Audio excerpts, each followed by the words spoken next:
Welcome to episode 87 of the Character Unlock podcast. I am your host this week. I am Brooker, and joining me as always is my good buddy John. Hello. And as not quite always is our good buddy Lee. Hello everyone. Hello gents, how you doing? I'm alright, Lee. You? I am also alright. I bashed into that man like a fucking game show host. I was well impressed with myself. You bashed one out like a game show host. Absolutely. Like Michael Barrymore. In a pool. Fucking hell. He bashed one out in that pool good, didn't he? Fuck. Now we've suitably lowered the fucking tone. All of 16 seconds. Well, it's only upwards from here. Let's just avoid talking about Michael Barrymore and various other people that had trouble. Jimmy Savile? I suppose so. Wow. Just sketch over the 80s presenters, mate. They're all a bit dicey nowadays. They are a bit, aren't they? Rolf Harris? Stop it. Gary Glitter. I suppose he wasn't really a presenter. Well, no, he was. Probably presented Big Breakfast or something. Didn't everyone present Big Breakfast? Pretty sure the dude was living in Thailand when the Big Breakfast became a thing. Doesn't mean he wasn't presenting it. Anyways, gents, how are we doing? What have we been up to? Oh, you know the usual stuff. Playing Football Manager. Not playing any of the other games I'm supposed to be playing. Well, that sounds familiar. I've played a lot of games. That's good. And I've also been to work occasionally. I don't believe that. I also pretend to go to work occasionally. Just pretend. The number of times I come home from work and I see that you've been online for about 5 hours. Lies. It's never happened. All the other times when I wonder what you're doing is like you're appearing offline, which is also pretty obvious. You've got no evidence of that. Yeah, I never bought the appearing offline thing. I thought if you're appearing offline, it's quite clear that you're actually there. And you just don't want people to talk to you. That's because it just comes up and just says offline instead of saying last seen at the time when they were last on. Can't we have like Brilliant. Skype where it just says invisible? That's all I want. Or just don't have anything showing for where people were last. Yeah. That'd work. The thing is even if you're offline, so in the example of a friend of mine that I know, that when he's offline... Seriously, are you seriously asking for a friending it? Shut up. When this friend that I know is offline, he still gets achievements, and they're still time locked. Yeah. So you can still just look back through his achievements, and you can tell what time he was actually getting them. Yeah. So it's garbage anyway. Yeah, it's a good thing your friend doesn't have any like colleagues or managers that might be interested to know when they're not actually working and on the Xbox instead. Yeah, that would probably cause him some issues. It might not. I mean, the guy manages his own hours, so he can come and go as he pleases. But it's rude, isn't it? I guess. Yeah. Yeah. If other people are at work and working as they should be, you'd think your friend would be doing the same. Instead of working at random times when it's convenient to him and playing on the Xbox when others are not. Yeah. Well, exactly. I mean, if I was your friend, I'd make it less obvious and just hide in the bogs with a Switch for a couple of hours. Yeah, but the thing is with that is after about 15 minutes, my knees really start to ache, and if you play with your hands, it will probably be better.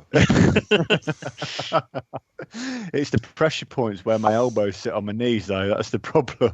Yeah, I end up cutting the blood flow off. Plus, you can't sit in the toilet and not have your pants around your ankles and sit actually on the toilet. I can't just sit in the toilet because that's weird. So I just get a cold ass and cold other parts that I have. Your pants shouldn't be around your ankles. That's what the hook on the back of the door's for. Yeah, and I might want to have another kid someday and possibly collect my pension when I'm really old. So I need to get out and move around a bit rather than vegetating in the bogs. Vegetate at home instead. The worst thing is now is there's only 2 traps in the executive bathrooms where I work, and one of the traps is broken at the minute. So if I was in there all day, someone would notice because there is no other toilet. That's what they use the disabled toilets for. Yeah, I'm disappointed as well because it's trap 1 that broke, and that was always my favourite. Everyone has a favourite toilet. It's not okay that you have a favourite toilet. Everyone has a favourite toilet. One has a general toilet that they use, not necessarily a favourite, but you generally gravitate towards the same one. Mine one tends to be the one at home. The one that's available. The one I didn't break last week. I prefer the toilet seat on trap 1. Trap 2's got one shit. They replaced it a while back because it was broken, and obviously they just did it cheap, and it's a naff toilet. Is it one of the ones that doesn't have the full circle? It doesn't have a bum grid. It don't have nothing. It's just a it doesn't flat have a what? You know, like some of them have got like a sort of convex. Well, I don't really know, to sort of an edge to the toilet seat, so it's comfortable to actually sit on. Whereas the one they've got now is literally just a flat 2 millimeter thick bit of plastic that just goes all the way around the toilet. And if you move too quickly on it, you're likely to slice some of your arteries. Honestly, I don't know. Is it one of those ones that's slightly too big for the toilet as well? So you move slightly and it slips off? I'm inclined to think that they've bought that one on purpose to stop people spending so much time on the toilet. And when I seen in the news the other day that some guy has invented a new toilet seat, but it's basically a 35-degree incline. Sits at an angle, so after like 5 minutes, it's dead uncomfortable to sit in. Yeah, so I'm 100% sure that they're going to install that at work in every single toilet within the next year. In Japan, you can get heated toilet seats. Yeah, well, you can get everything you want in Japan if you fucking batshit. You can also get a pair of used knickers from a vending machine in the street. Doesn't mean you should be doing it. You can buy live crabs in vending machines. They come in the knickers. Yeah. Is that what they used? Or? I kind of want to go get a crab out of a vending machine. Oh, yeah.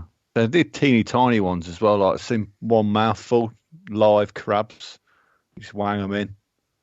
Might be China. Can't remember. Crazy either way. Okay. I can't remember. It's been information just sits in the back of your brain feed. You don't know how long it's been there. And then someone mentions a subject and off it comes, and you've got fucking no idea how it got there in the first place. You talk about it anyway. This is why I overload my brain with film stuff. Yeah. I have nothing interesting to talk about, but I know a lot about films. Yeah. Yeah, but if you pay attention during the films, you might pick up some weird and wonderful random facts. Oh, I do. Like heated toilet seats in Japan. The thing is, knowing that a lot of films is like kind of having a specialist subject, in a way. I don't know that many films. Sadly. It's not so direct. Yeah, but you know a lot. You know a hell of a lot more than I do. Yeah, if a quiz question happened with something to do with films, you'd probably know the answer. Yeah. Whereas if I haven't got a specialist subject at all. But you do know about live crabs. Specialist subject, general knowledge. Yeah. Specialist subject, weird shit that no one should ever really know. Yeah, stuff that people shouldn't remember. Countries with vending machines that have crabs in them. Yeah. Okay.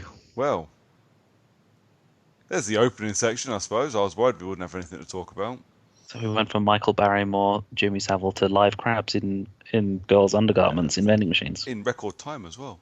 I love it. That was pretty impressive. Do you want to talk about some game stuff? We could. That's what I'm here for. Cool. I know you two guys struggle with the whole gaming thing. Well, yeah. I do. I mean, if I've never been not in an episode, then we probably would be able to talk about games more often. Maybe not Brooker. Yeah. The Xbox Series X. So we got some more. We got some specs-ish. This week. We did. Lads, they keep saying teraflops, man. I don't know what a teraflop is. I haven't got a fucking clue. I'm pretty sure we went over this when they announced the One X when they were talking about teraflops, and then we decided to look up shit information I still can't remember.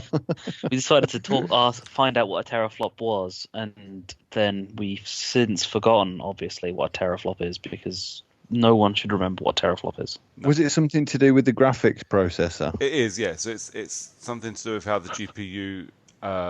It's a measurement of power for a GPU.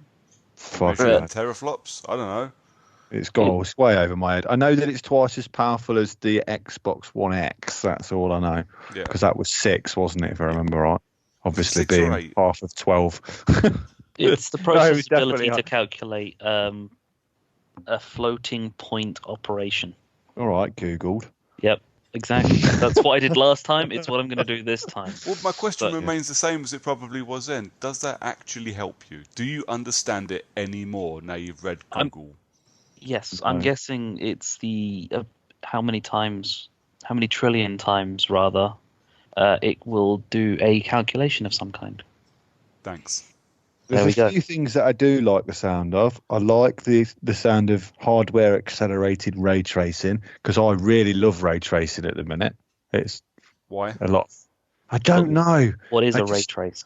It's something to do with the light and how it works and how it affects everything in the game, and that I think really changes a game from being sort of obviously a game to something that's quite significantly more beautiful. But is this one of those things that photographer? So, because it's a DirectX thing, isn't it? Ray tracing. Yeah. So, but is it something that's going to help every game ever, or is it something that has to be put into the game by the people making it?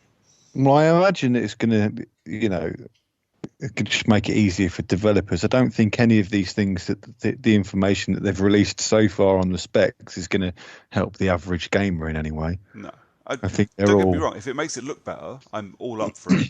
But for me, as somebody that doesn't even know if I'm playing a game with ray tracing in at the moment, it's just a buzzword, and it's the latest buzzword. I don't understand it. I don't. I tell you what I like. Right? The specs that we saw. Quick resume for multiple games. Oh yes.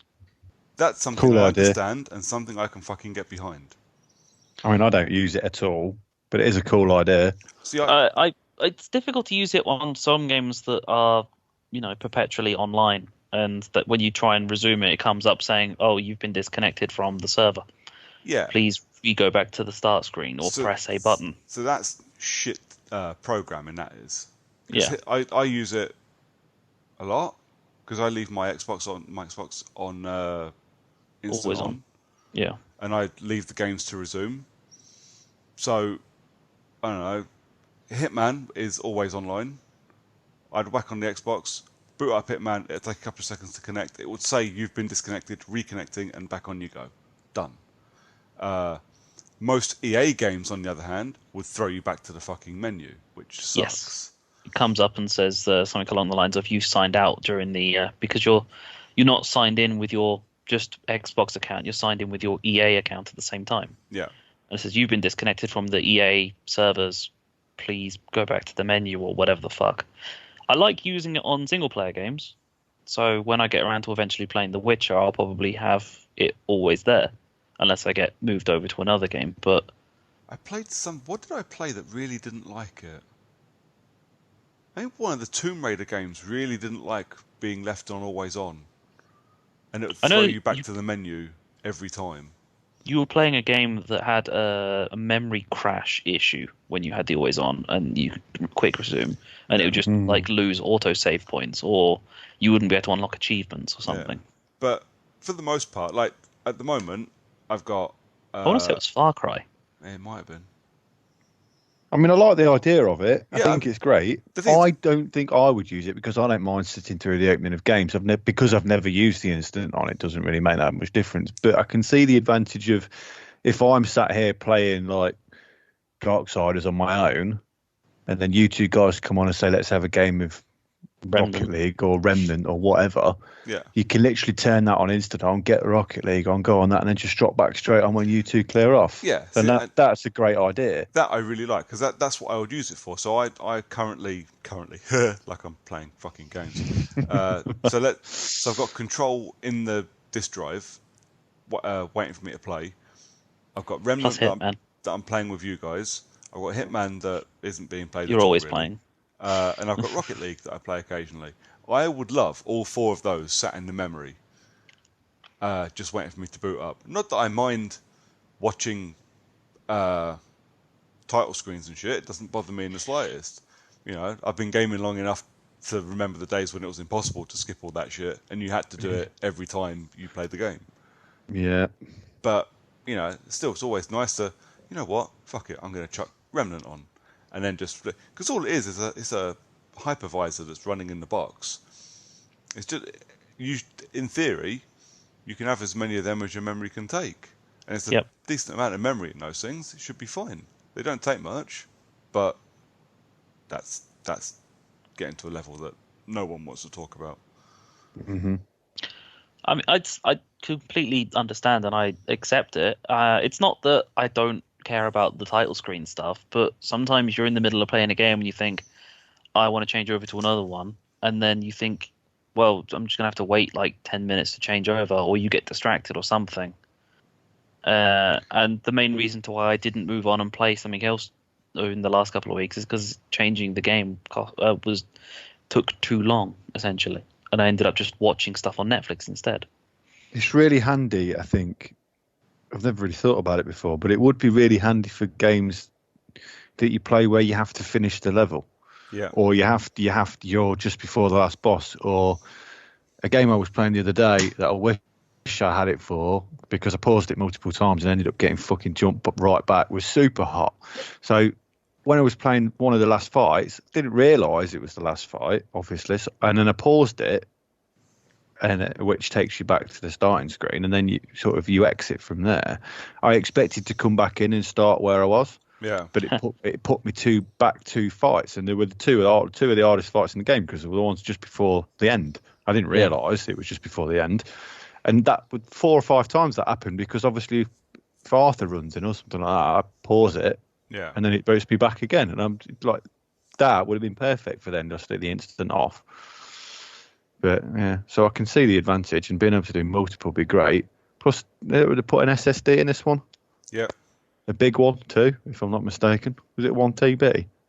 I was just having a quick scan. I don't know if they've mentioned a size. They said next generation SSD, which it's got to be 1 TB, surely. Are they putting in a smaller, but usable, workable SSD or like M2 PCI memory card, and then having a large physical spinning disk one, and just running them like a weird hybrid option? Don't know, because that could also work. Don't know. It doesn't. I would imagine it's 1 terabyte. Anything less than that would be daft. But obviously, 1 terabyte SSD ups the price a little bit. Yeah, a little bit, yeah. Oh, and they'll probably, because they've got a deal with Seagate. They'll be Seagate SSDs. Why is that? Sorry. Because Seagate sucks. Is it proprietary to Seagate, or can anybody make an SSD? Anyone can make an SSD. I'm just saying the Xbox currently have a deal with Seagate. Like, right, okay. Xbox branded external hard drives, for instance, are Seagate drives. Yes, they are. Yeah. Why does anyone buy a branded one? Because it's a special gaming one from Seagate. Which is identical to a normal. Was it not just identical to a normal SSD? It is, yeah. It's just hard drive, HDD. Yeah, it's just. Frankly, the only reason I bought it was because it was bright green, and it meant it was obvious it wasn't one to plug into anything else. Right. Oh, I got a special offer on a 4 terabyte desktop, which I use, which ended up working a hell of a lot better than the portables that I used to have plugged in. It's a lot faster. Well, it's because it's powered. Yes. Yeah. Well, I can appreciate that, but I wasn't sure. I wasn't sure whether the Xbox would have a difference for it. Yeah. but it is noticeably faster. I mean, not when you're playing the games and stuff, but in terms of when you first load up the Xbox, it's not as slow. No, I only bought it because I don't keep games on an external drive. I bought it for video capture, and obviously when you plug it in, you can go direct to the drive, and you get more video capture time out of it. Right. So I'd done that, but then I stopped doing video capture. So now it just kind of sits there. I don't think I could tell you where it is right now if my life depended on it. Well, I bought two. I've got one that's the hub for the house as well, so you can connect. Got all the movies and shit on it. Yeah. It was that cheap. One of the first external drives I bought for my Xbox was classified as a backup drive, which meant that for some reason, when you plugged it into your Xbox, you ended up with weird frame rate lag, like it was trying to run 50 FPS and then upscale to a 60 FPS. Nice. So it was like the last 10 frames were just a repeat of the previous 10 frames, which was kind of irritating, but at the same time only just about noticeable.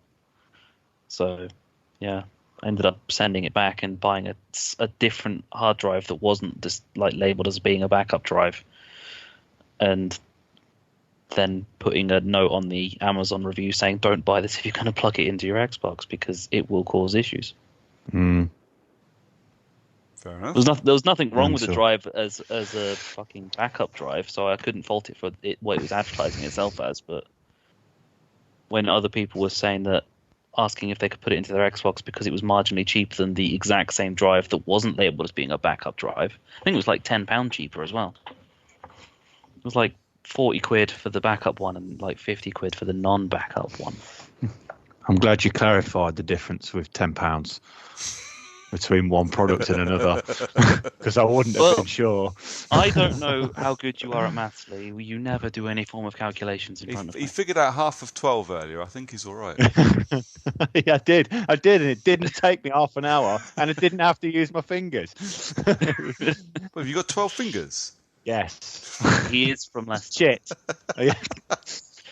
I'm close enough to the Nuneaton that I have extra limbs and extra fingers and toes.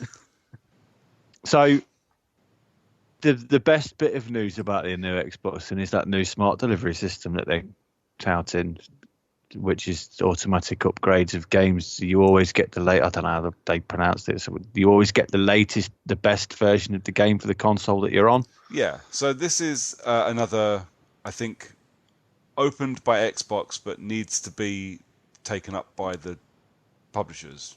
Yeah. Yeah. So when a newer version or an upgraded version of a game comes out, if you already own it, you will then be smartly delivered the better version. So I'm guessing this is providing that you've got a digital copy of the game. They've not specified that, but I'm pretty sure they're not going to upgrade you. You've got a hard copy of it. I would guess. So I think a lot of my assumptions for anything to do with Xbox Series X comes with the proviso of games you are playing on Game Pass. So something you've downloaded. Yeah. What was it? Because we were talking about it the other day. Oh, it was. I said it was probably going to be like the whole 4K film thing on Apple TV. Yeah. So for those that don't know, when you bought films on Apple TV 5 years ago or whatever, they only came in HD format, and Apple required that when a publisher released a 4K version, anybody that already owned that film got the 4K version for free. So you literally just got the upgrade because you already owned it. I'm guessing that's how it's going to be for the Xbox games. So, I don't quite work out the whole. I mean, I understand the film one because, well, films get upscaled and different versions of it and all that, whatever. But games tend to come out with this is the actual version of the game plus whatever deluxe editions they get. So and then above that, it's a year later, it's DLC, which you then tend to pay for. Yeah, so I think what you're probably looking at is more along the lines of things like, so the big one that was announced more or less side by side with the Xbox announcement was Cyberpunk, wasn't it? So the Cyberpunk 2077 Twitter account rolled out and said, you're going to get the best version of the game for your Xbox One X, whatever. And I would guess, because obviously 2077's been in development for a long time, so you will get an Xbox One X version.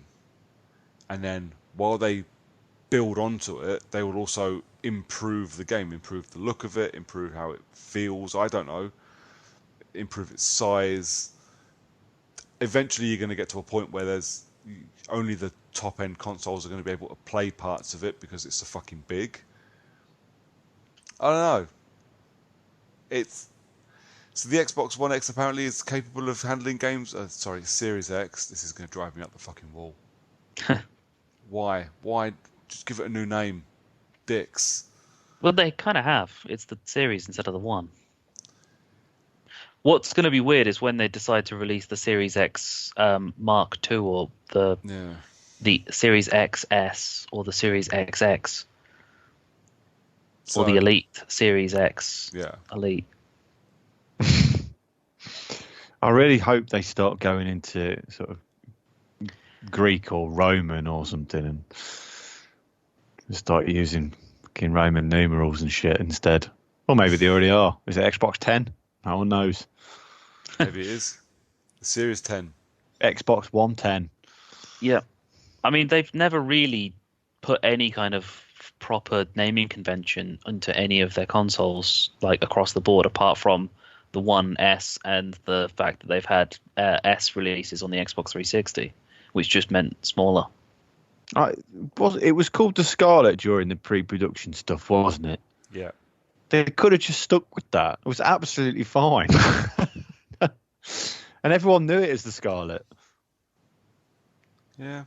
They could have brought it out with red highlights just to go with the fact that it was a Scarlet. I don't know. I think the Series X is a really bizarre name, but I think they're going to run into problems eventually. I think it probably works for what they want to do because they're going to have this whole one thing again, aren't they? So, and you're going to be able to play all your previous Xbox games on it.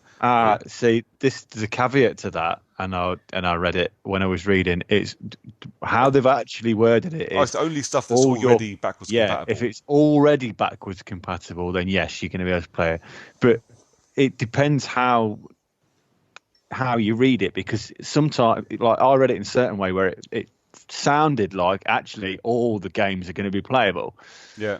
Which would lead me to believe there's multiple different systems within the Xbox. Well, that's that's not going to happen. Yeah, because the Xbox website actually says our commitment to compatibility means that existing Xbox One games, including backwards compatible Xbox 360 and original Xbox games, look and play better than ever before. Your favourite games, including titles in Xbox Game Pass, benefit from steadier frame rates, faster load times, improved resolution and visual fidelity, all with no developer work required. What you have to read into that is the ones that are currently backwards compatible on Xbox One. Yeah, see, the problem is with that is I put 2 games into the Xbox One X at the weekend and neither of them were backwards compatible. Yeah. So and that was just 2 off choice. And like, I was trying to sort of get every multiplayer game that I've got on the Xbox downstairs for when the guys come over. Yeah. And Street Fighter Cross Tekken and Soul Calibur 6, neither of those. Is it Soul Calibur 4? No, Soul Calibur 4. I can't see from here. The V in the eye the other way around. Soul Calibur 4 was the one with fucking Yoda. Roman New, yeah, it got Yoda in it. So it was, neither of those 2 work. So that's disappointing, because the Xbox Series X, they've also claimed that all peripherals from previous consoles work in this new one. Yeah. Which would include my Xbox 360 fight pads that I've still got, which are amazing. Nice. And I've not been able to use them since I decked my Xbox 360 in the attic. My guess is that provided that they are compatible to the Xbox One. Well, yeah, they are USB, and they said that, all previous peripherals are going to work. So that means all of my Rock Band stuff will still work, and all of my controllers should still work in theory. Rock Band. Xavier Woods put a Twitter post out with him showing off, saying that remember the days when you used to just put a disc in the disc tray and be able to play the game. And it's like he had a copy of Rock Band with 475 downloads. I had 800 and something updated. See, the thing that was going around about, I don't know who the guy was, but the thing that was going around about is, when you put your console in, it needs to update. That wasn't his console needing to update. That was his console needing to download everything he'd bought. Yeah. So that's completely different. Yeah. He said install all. It bought 800 songs. What did you expect? It's going to install all 800 songs, you bellend. It's like you've just downloaded a game that literally puts songs out like once a week for over the last like 5 years. When I installed Rock Band, the latest one, 3, when I installed Rock Band 3 on my console downstairs, I had to download 500 songs. But I wasn't like, oh my God, I've got to download 500 bits of DLC. Oh yeah, I purchased them, and they're not on the console. Of course, I've got to download them. It's like, yeah, it's like they're not going to be on the disc. It's like these have all came out over the time. It's not like they're reprinting discs every time they want to put a new song onto it. Christ, fucking imagine that. That'd be fucking chaos. That's what they used to do. Do you remember? That's what they used to do with DLC back in the old green Xbox days. Oh, you used to get like an expansion disc. Yeah, you used to buy the expansion disc, because I've still got all the ones from Halo. I've still got all the expansion discs. Well, it was like the only way to get the last batch of Halo 3 DLC maps was if you bought ODST, because it had the separate multiplayer disc. Good. That was awesome, and it really pissed a lot of people off because it was the only way to get the last set of maps, even if you paid for map packs 1 and 2 individually. I can't remember fully what you're talking about, but I do know that I bought everything for Halo, so I had it either way. I mean, Halo 3 was, decent. Halo 3 was my favourite. If you look, in terms of, that was the stage, like all the kids are on their Fortnite stage at the minute. That was my game of that sort of age of my teen. Oh, I wasn't a teen, I was in my 20s, but I was a teen in my head. Halo 3 was my third favourite Halo game. Yeah, well, yeah, I am too. But that was like, you had those games when you were younger that you would just come home, you stick on, you just play them anyway. Yeah. And Halo 3 was one of mine. I just used to play all online every day. The simple days when you could play the same game all the time and not get bored of it. Yeah, my competitive era, when I liked being competitive with people that I didn't know. I think it was because Halo 3 was the last game you could really teabag on decently. Everyone loves a good decent teabag. Yeah, once I think, was it Reach or was it 4? I think it might have been 4 actually, but I don't know. One of them you couldn't teabag on because they put it was 4. They put kill cams on, so that ruined it for me, because the teabagging was the best bit about playing Halo Online. Yeah, because after someone died, it would usually just show you the camera angle of yourself being dead. Yeah. And then someone come flying along and start teabagging. Brilliant. Kill cams. Ruined everything. Fuck you, Call of Duty. I know. It used to tickle me so much. Just because obviously parties weren't a thing then either, and everyone would be in game chat. So you'd get someone just shouting a shitload of abuse at you just because you were teabagging them after you killed them. Other games introduced you got removed. No, you weren't allowed party chat inside certain game types. Like, I think Modern Warfare 2 had it.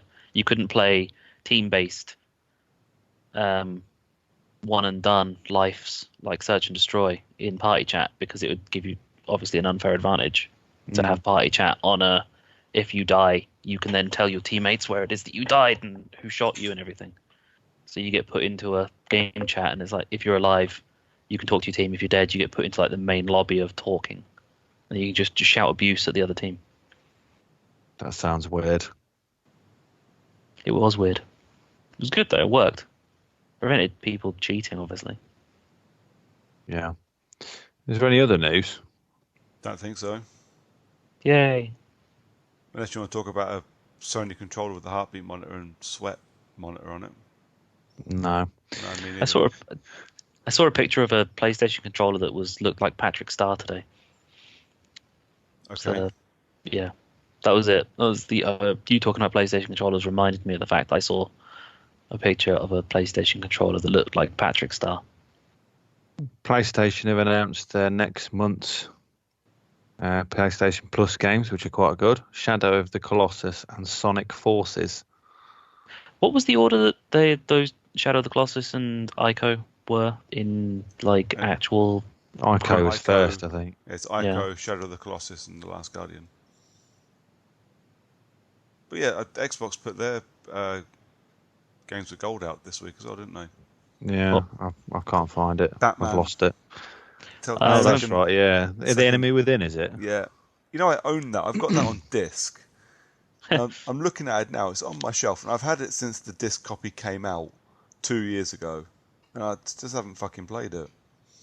Yeah, I can't really remember the first one all that much. I just didn't. I don't know. Maybe I'm so used to Batman games being high action that just sort of ruined it, I guess. Wasn't Enemy Within the one that was like midway through release when Telltale bit the bucket?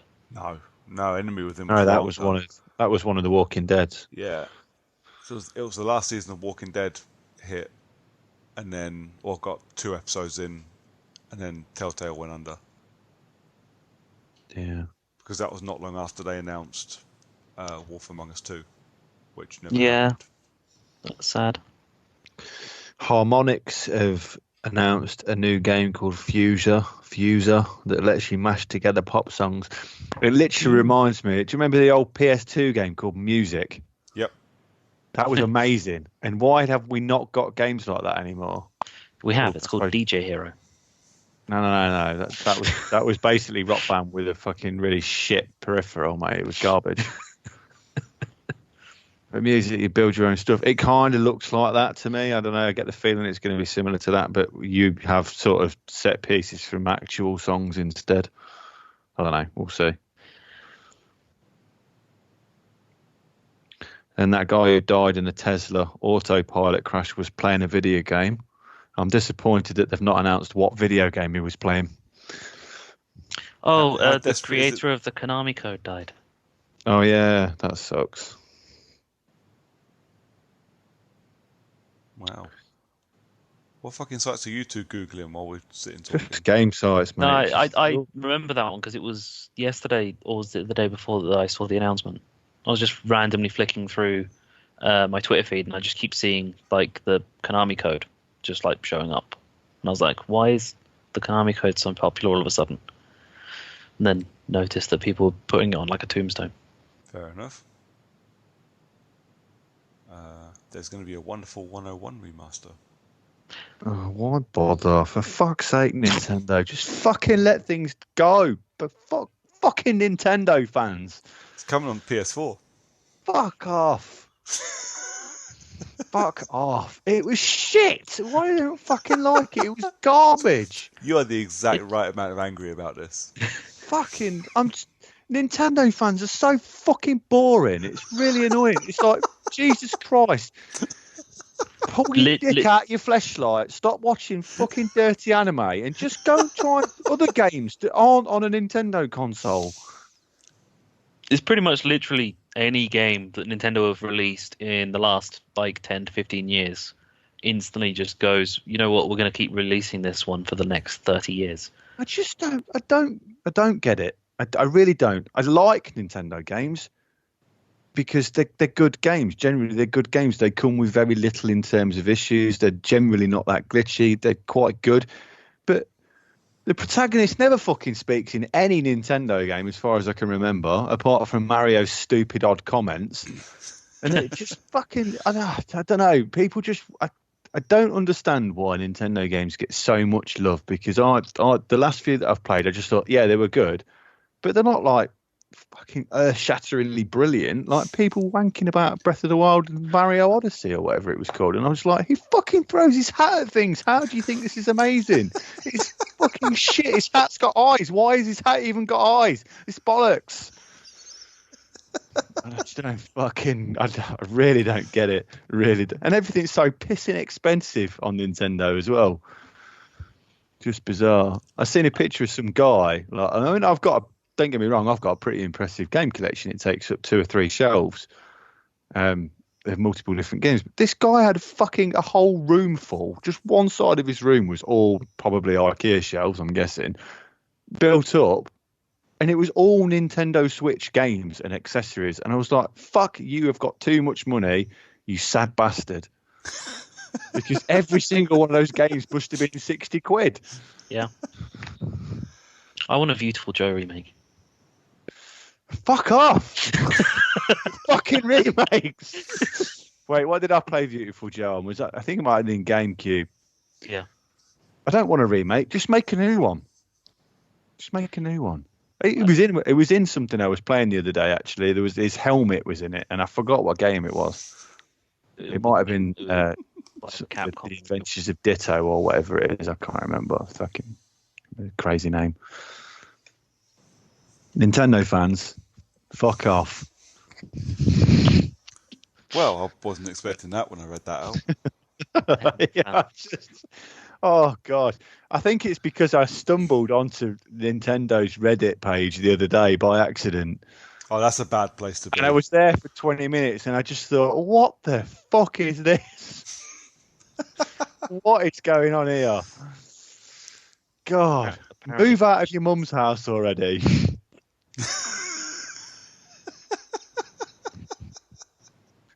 The Swords of Ditto is what I'm thinking of, but I don't think it was in that. I can't remember now. I've seen it somewhere.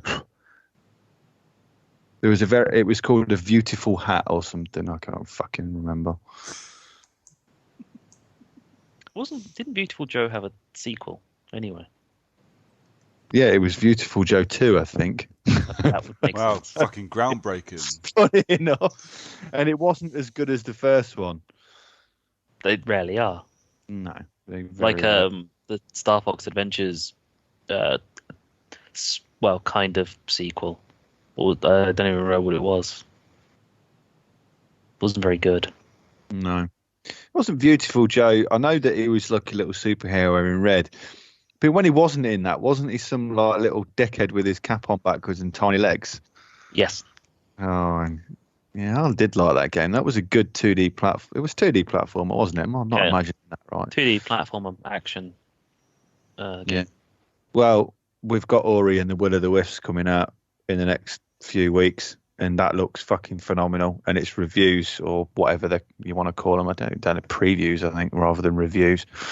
They're looking great as well. So, yeah, that's a real good 2D platformer. There you go. I don't know. I'm still stuck on Ori and the Blind Forest. Yeah. 2D platformers is really sort of my favourite kind of thing at the minute. Don't mind them. Wanted to play Ori on your recommendation, and then got stuck for like an hour. I went, I'm done. Have you finished crying yet? No. Yeah, it's pretty painful. You can get plushies of the characters now, and I want the plushie of the guy at the start of Ori. It's also got fucking Disney's up level of hardcore beginning as well. Yeah, it's pretty shit. Jesus Christ, I was not prepared for that shit, man. It's like the Last of Us opener as well. It is, but at least the Last of Us, I was expecting it. I was expecting something at least. Yeah, I kind of expected it. I thought Ori was going to be a nice, fluffy game. No. Yeah. Nice, happy-go-lucky, fluffy, brilliant game, and then all of a sudden, the whole world's a load of shit, and you need to start crying forever. And everything's rotting. Yeah. I want to play it again now, fuckers. There's no way I'm going to get it cleaned up by, I think it's the 10th of March. It's 2 weeks. Yeah, it's loads of time. I mean, it's not like you go to work or anything. I haven't even finished. I don't know what you're talking about. That's my mate you're talking. I haven't even finished Darksiders Genesis yet. I'm still playing that. That's huge. And time consuming, more than huge, actually, I think. It's on my list of games that I need to rent at some point before I play Doom Eternal. You ain't got much time then, mate. I said play, not finish. Okay. Doom Eternal got slated in the news, didn't it? Because they put out a TV ad and it didn't have heavy metal music on it. Yeah. Which I thought was really funny. And so I listened to the Doom 2016 soundtrack today and literally fucking blasted my way home. It's amazing, isn't it? Yeah, it's a brilliant soundtrack. I was talking to somebody... It reminded me of the DMC soundtrack as well, and how much I like that one. Yeah, DMC soundtrack's pretty cool. I was talking to somebody at work about the Doom soundtrack today. I was like, you can't play this game for like half an hour and then just put it down and not want to kill everybody in your way. It's just a remedy for violence everywhere. Yeah, it makes my standard mindset slightly worse.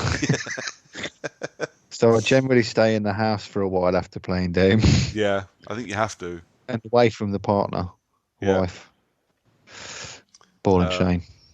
I did have fun showing the child Doom.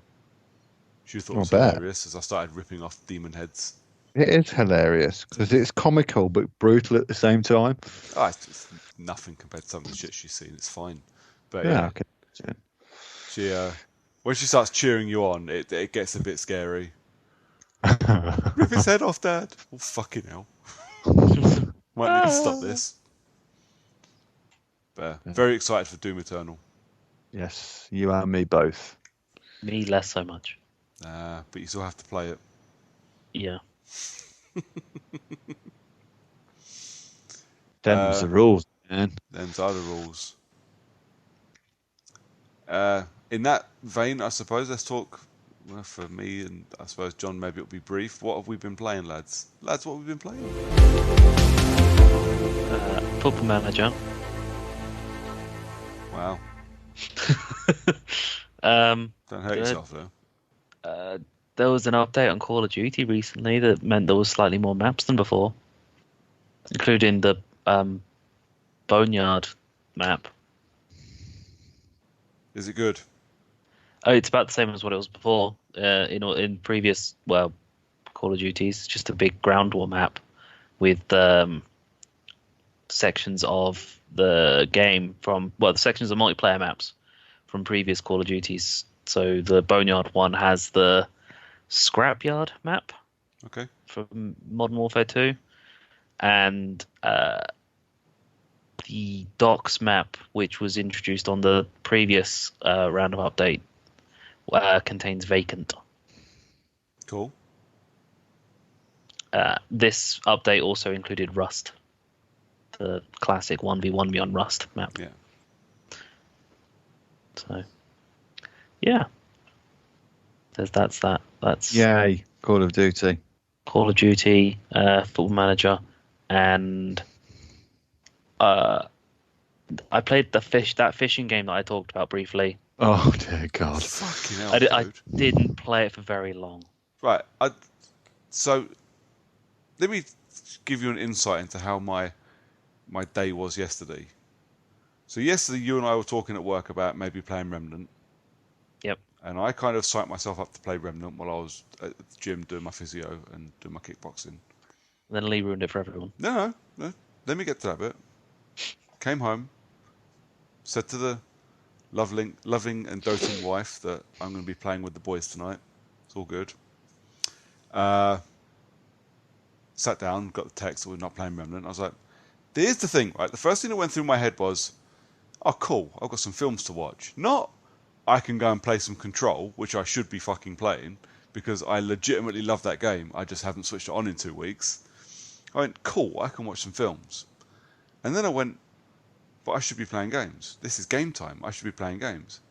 And I spent maybe 45 minutes to an hour getting progressively more angry and more depressed at the fact that I couldn't decide what to fucking do. Alright? So instead, I went to bed. Now, all of that is better than playing a fucking fishing game. Actual fishing might be better than a fishing game. No, in all seriousness, I played that fishing game. It didn't last very long because I got infuriated by the menu system. When you press the pause button, what button do you normally expect to press to come out of the pause menu? Either the pause button again or B. Okay, right. So for this game, it's X. Awesome. What? No, Ben, in the Ben. Fuck's sake. Get in that bed. Beyond that, if you press the B button, real fish. It doesn't take you back to where you were. It asks you if you want to leave, and you think, okay, yeah, I'll press yes.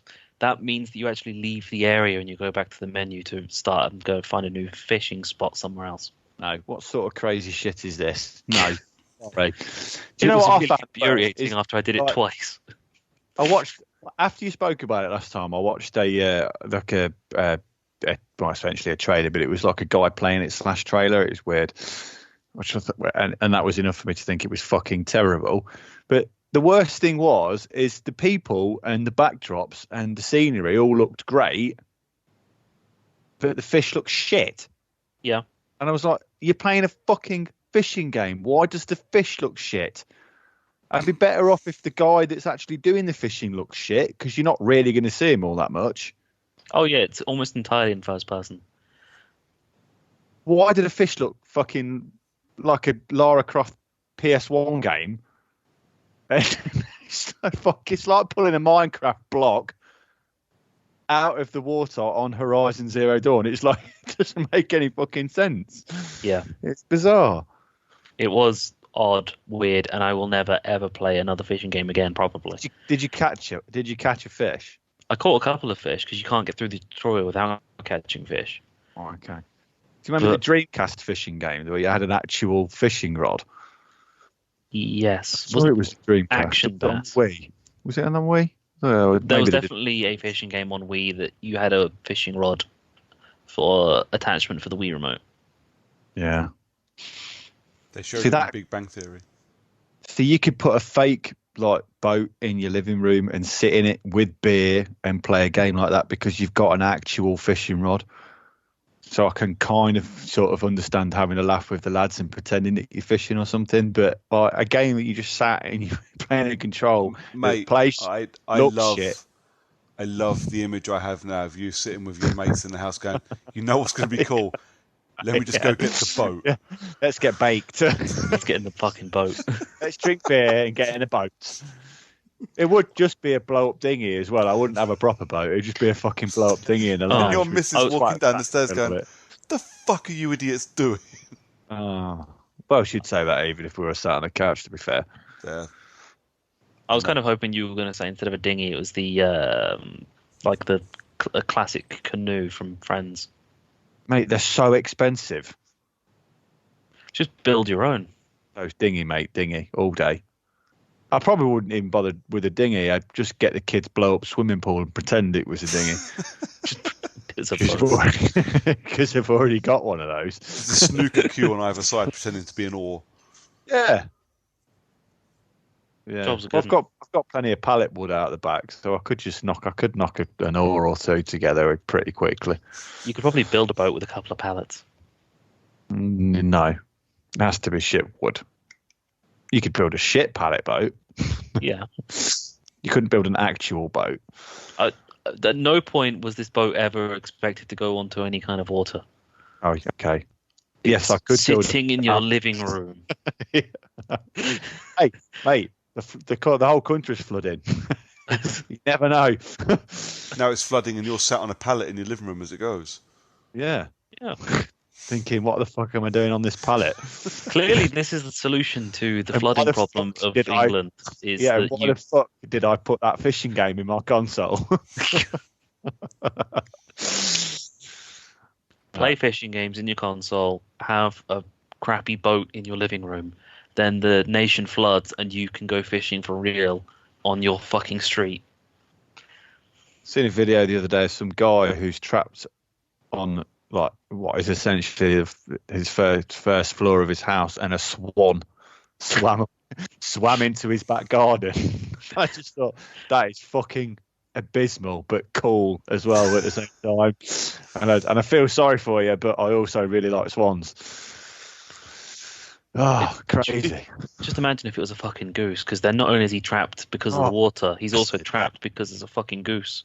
Yeah, and it can't nick his stereo and take it somewhere for some fucking reason. But I'd hear him take it, so I'd be able to chase him straight away. Yep. Little fucker. Yeah. I live at the top of a hill, so not going to be an issue. Have you moved house since I last went to your house then? No, but you didn't come up that hill. But I am at the top of a hill. Okay. I don't remember you being the top of the hill. I remember you being like part of the way up the hill. I didn't realise you would be paying that much attention to the incline of the roads as you were using your motor vehicle to drive up them. I mean, I don't at the top of a 45-degree angle. It's important to note the incline of a hill when you're planning on parking your car on it. Oh, okay. Yeah, good point. I'm at the top of a plateau hill then. So it's flat where you're parking. Anyway, what else have you been playing? It's not a fucking fishing game. Fishing, Football Manager, Call of Duty, FIFA, obviously. Anything else? No, not played anything else. Brooker? I've literally played nothing. Great. Outside of the game we were playing together, I've played no games in the last 2 weeks. Lee, save us all. I've played loads. Hooray! So I've played. I've wrote a little list, but I think I've actually played more than that because I just checked back. The last episode was the end of year one, December. I think. Yeah. Is that right? Yeah. Does that sound about right? So I've got quite a few, but I've got a little list. I would go through those anyway. Because most of these are on Switch. Because I get more time to play the Switch than I do anything else. I can just doss on that in the lounge while the kids are doing this thing or while the wife's cooking or... Have you ever thought that you're the problem with your Nintendo hatred? No. Why would I be the problem? Because you're the one constantly playing Nintendo games. No, I generally actually haven't played any Nintendo games for quite some time, apart from Pokemon. Well, that's technically not Nintendo. Well, it is, but it's not. I don't know. Fucking, who cares? Pokemon Company, Game Freak, Nintendo. Yeah, good shout.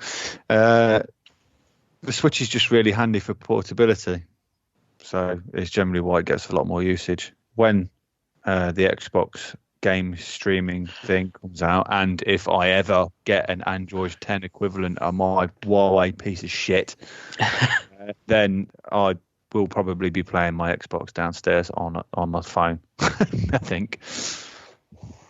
Well, they did announce recently that it's on iOS, so... Yeah, but they said that the controller compatibility with the phone is Android 10, and I'm not getting Android 10. I'm getting something called EMU 10, I think. The fuck is that? Huawei. I don't know. It's Huawei's equivalent to fucking Google's bullshit. I don't know. Fucking knows. So I don't know whether because American companies aren't allowed to deal with Huawei right now. I know what it is, but I wish they told me that like about a month before I bought my phone. Maybe if you hadn't got a Chinese phone.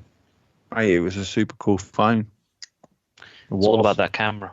It was only a month after after I bought it that shit fucking broke loose and Trump lost his wig, and it was all the shit. So fuck knows. Anyway, so right, Trump list of loses games. his wig a lot. Oh, mate, slight breeze. Mexicans. Dude got angry at the Oscars this week. It was brilliant. Oh, what a fucking prat! I've seen it. What a dickhead. Guy's just because Parasite won best film, didn't it? Yeah. Cockend. I haven't seen it yet. They didn't show it at my local cinema. They went back round and did a round at a few cinemas. Yeah. Yeah, couldn't see it at my local. The nearest one for me was like half-hour drive. And I was like, oh, fuck that. Brilliant film. I'll wait for it to come out. Legit. So, I played 2 SteamWorld games. Previously, I've spoke about playing SteamWorld Dig 2. Yes. So what I did was all of the SteamWorld games went into the sale, so I bought all of the other ones that I didn't have. So I played SteamWorld Dig 1 and I played SteamWorld Heist, which is actually a lot different. So SteamWorld Dig 1 is just the same as SteamWorld Dig 2, except it was the original, so it was slightly less. It's not quite as good as 2. 2 was better, and obviously because it's a sequel. SteamWorld Heist is like XCOM, 2D XCOM, which is unusual, but I quite enjoyed it. I didn't care for the story all that much. I don't know really how that fit in with the stories from the SteamWorld games. I just liked playing them. I thought it was really good to play them on the Switch. Nice little game, nice contained game, relatively quick to play. Looks pretty. It looks great on the Switch, and they were cheap as chips. So I mean, it was a no-brainer really. And then I played Time Spinner, which, if you remember, was the one that I liked from EGX last year. About a little girl, wasn't it? Yeah. So she has the ability to sort of Spin time. No. So the general gist of the story is they live on this particular planet and they're hunted by this other planet's race. So it's like a binary. It's did I call binary systems where they have planets going around each other? Oh, fuck, I can't remember. But basically, they lived on the moon and there was a Jupiter planet and then there was another planet, and all three different races were sort of warring with each other. I think something along those lines. And the time spinners was this particular race that every time they got caught by the other race, they used the time spinner to send one person back to warn them that the other guys were coming.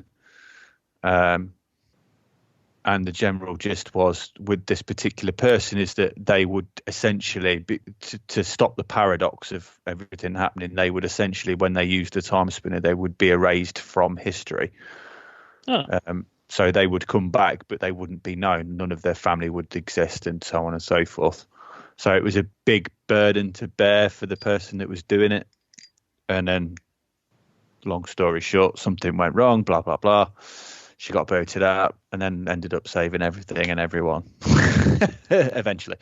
But yeah, it was really good. I mean, it was interesting to play. It was a Metroidvania. The only thing I thought about it was just far too short. It must have been over in sort of 4 or 5 sittings of probably 5 hours tops, I guess, altogether. It just felt too short. There was a lot of story at the start, which petered off a little bit, and then it got a bit more closer to the end, but then it just sort of stopped, which was a shame. I think that's the only bad thing I could say about it, was that it was just too short. And that little dragon guy that was following us around when we were at EGX, yeah, you don't have to have a dragon. There's multiple different familiars, I think they were called.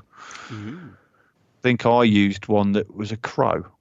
It was a dickhead, but it was a crow. So yeah, so that was good. And then I started Little Nightmares on Brooker's recommendation, because you liked it, didn't you? Which one was Nightmares? Your little girl in the yellow hoodie.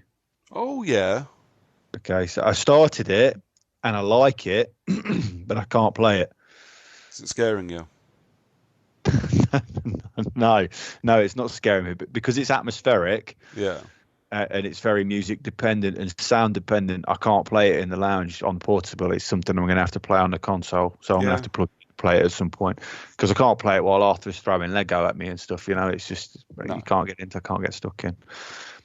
So I will go back to that. So I put that down and I started playing The Sword of Ditto, which is a top-down Zelda-esque RPG.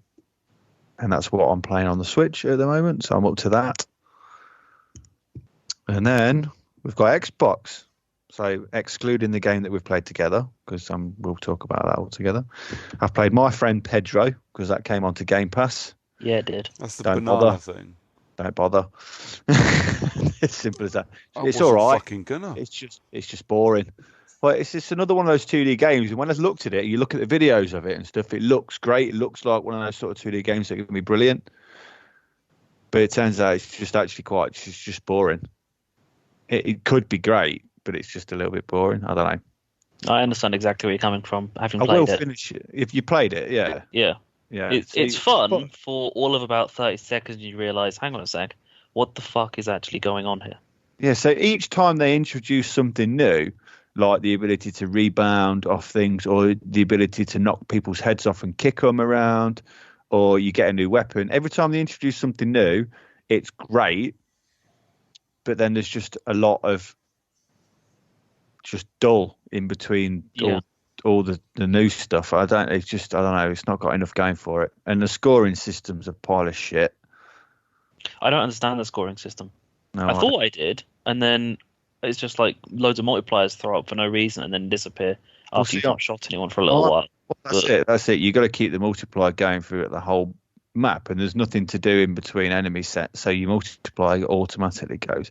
I managed to keep it going, I think, all the way through one chapter, and I still only got an A. And I thought, what the fuck? My only S rank I got on it The motorbike was motorbike. Yeah, Literally, mine too, because the enemies were constant. Yeah. So don't bother with that if you're not a huge fan of relatively boring 2D shooting games. Fair enough. So in December, I mentioned that I was going to do my own time challenge of playing all the Darksiders games before Genesis. So I played 1, 2, and 3 all the way through, all of them. Yeah. Again, loved number 1. Forgot how glitchy number 2 was on the remastered version. Oh my god, it's terrible. The audio was just fucking abysmal. The audio and the frame rate drop. See, I didn't have too much of a frame rate issue, which is probably accounted to the Xbox One X. But the audio issues, sometimes I would watch an entire cutscene at the end of killing a boss. Yeah. Like when I killed the fucking, I can't remember the name of it, the big fucker that comes out of the Well of Souls. Oh, yeah. So when I killed him, I watched that whole 30, 40-second cutscene with just a little bit of sound. And then as I was listening to the Crowfather after the mission, all of the sound for me killing the boss in that cutscene was still running. Wow. And I was like, oh, for fuck, this is so annoying. And there is nothing you can do to alter it. There is nothing you can do. If you've got a PC version, I'm sure I read somewhere that the PC people can adjust something or other and it changes it back. But there's no ability to adjust. And supposedly it's something to do with the game trying to recognize whether you got stereo sound or something, so it's playing it on a lag or I don't fucking know. I don't know. But either way, it don't piss and work. But then I'm quite used to audio glitches in all of the Darksiders games because it's there in all of them. There's always a fucking audio glitch. Yeah. And you can't, and it bothers me as to why they still can't fix fucking audio glitches after 4 games. Genesis has audio glitches. Sometimes really not like as bad as Darksiders 2. Darksiders 3 actually wasn't too bad either. But even Genesis has some audio glitches, mostly in the first couple of missions, which is really shit because that could essentially put you off playing the rest of the game. Yeah.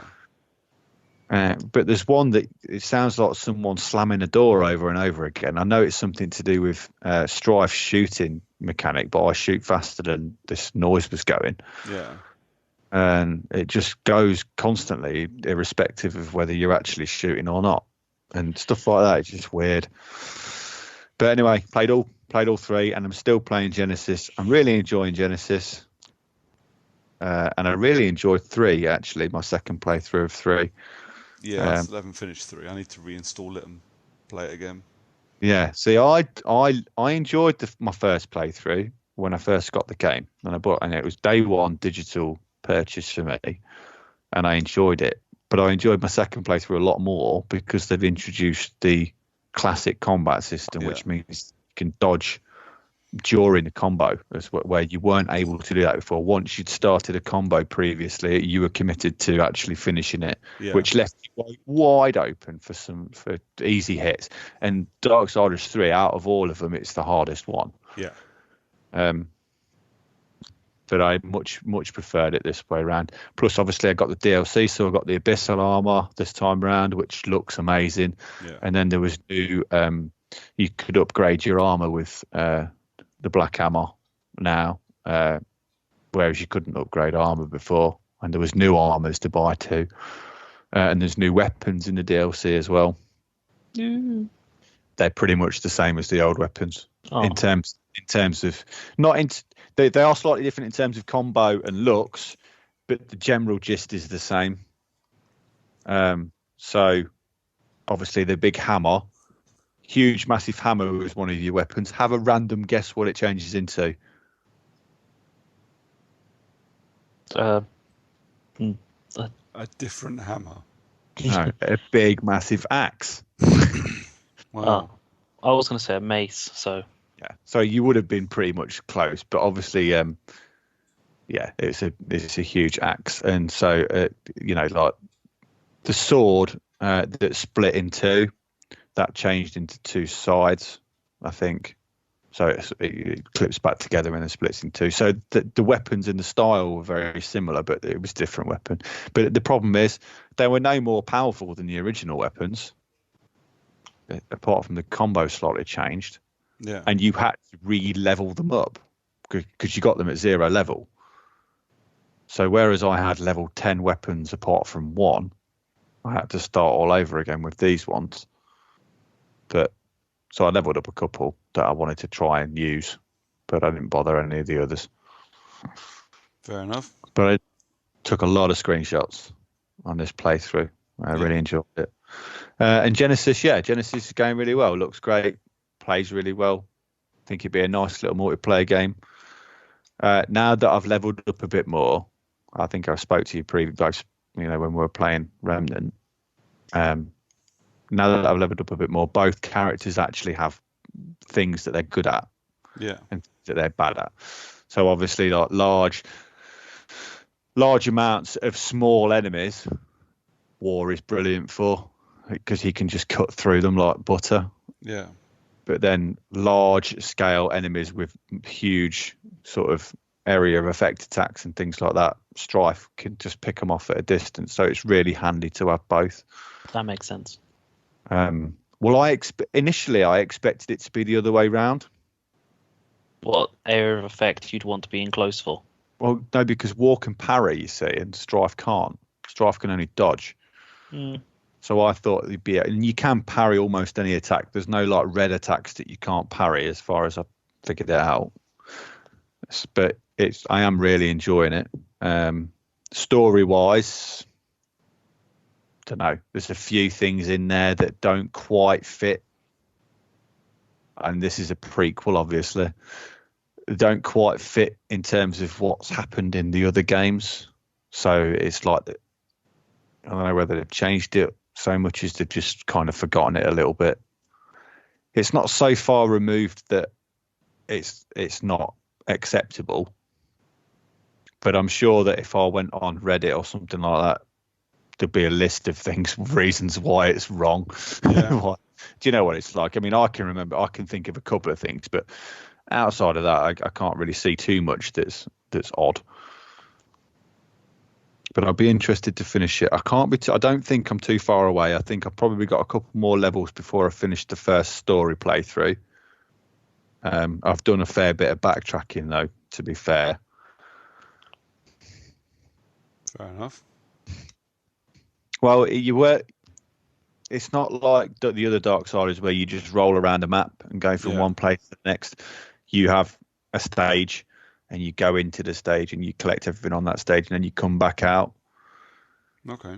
So, yeah, you just pick and choose which stage you want to go on whenever you want to go on it. So if you've got you can always tell it's the same kind of thing.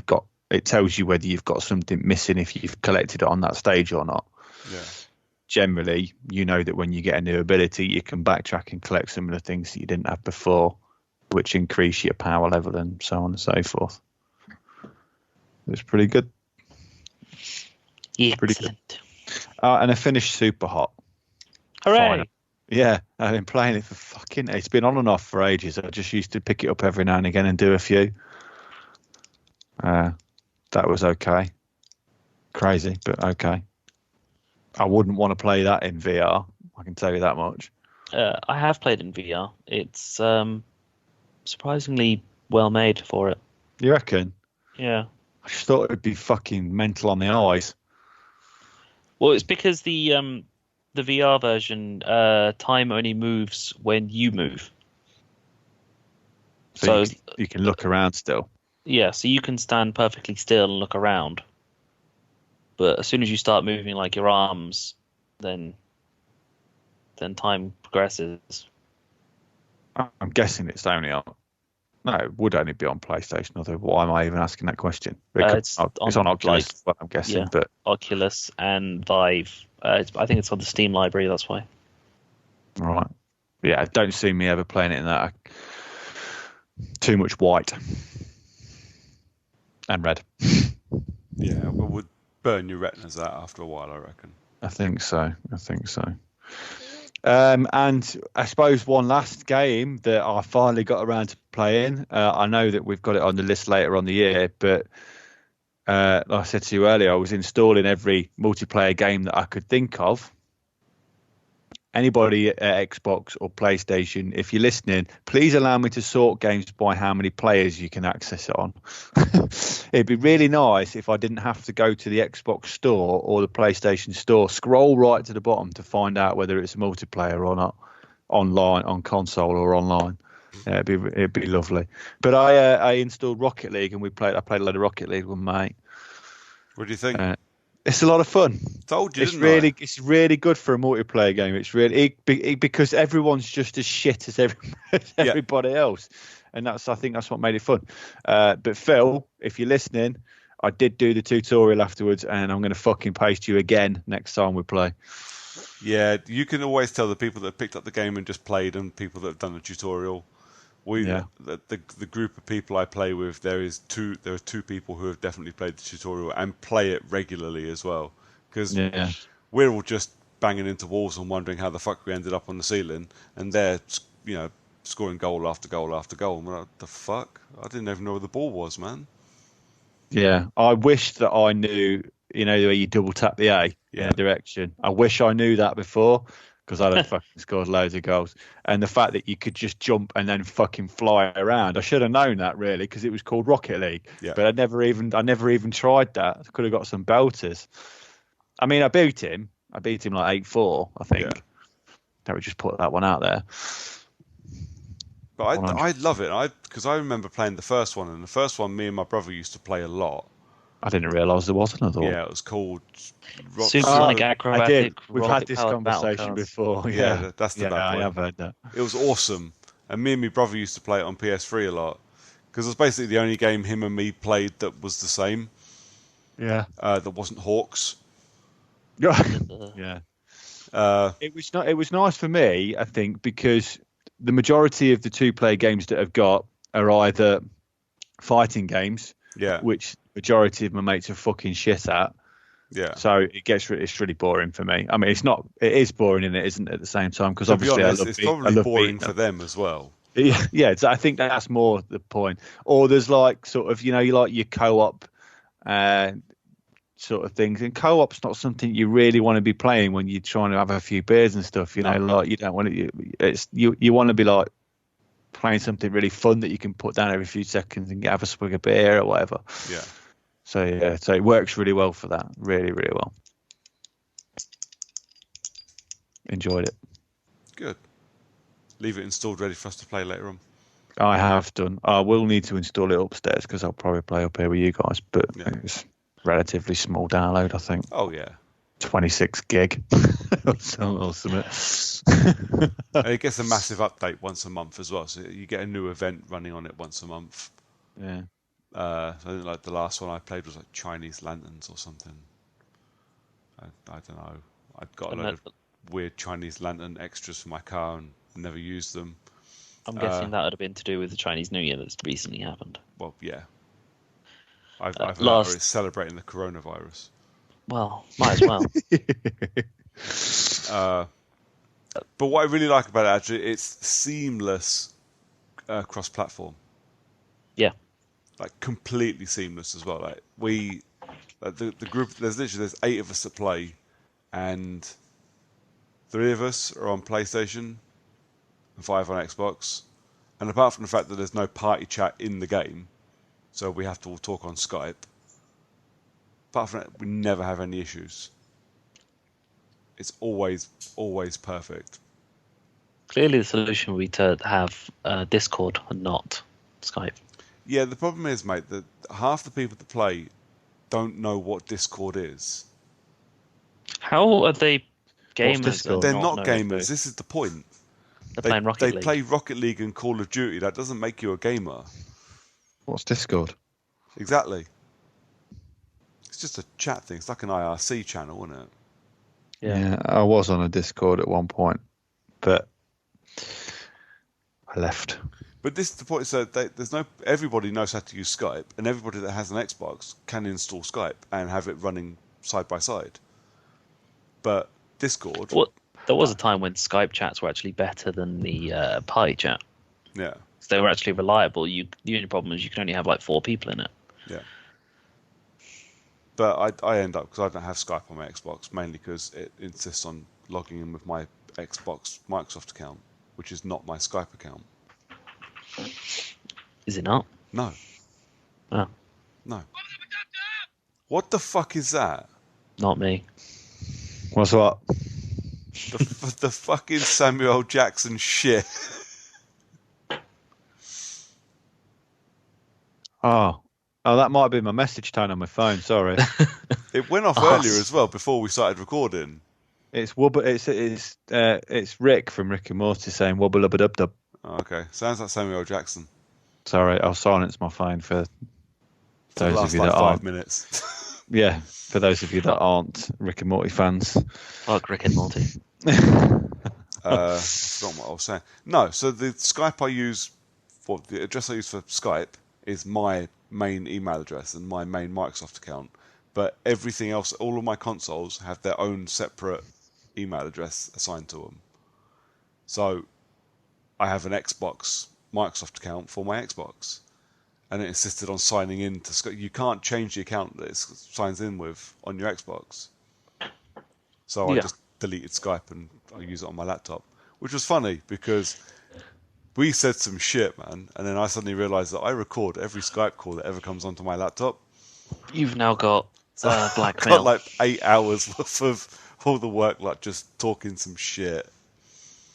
Blackmail. 8 hours of blackmail. I'm not that big a cunt. Yes, you are. Nah. You're the biggest cunt that I know.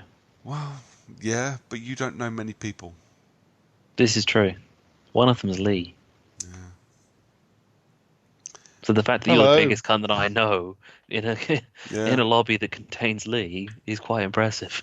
Yeah, but that's because he's a literal big cunt. I'm just a figurative big cunt. That's true. Let's move on, lads. Yes. Let's move on to the one thing that we really came on here to do. Have a chat. Yeah. Yeah, about Remnant. Oh yeah, we played Remnant.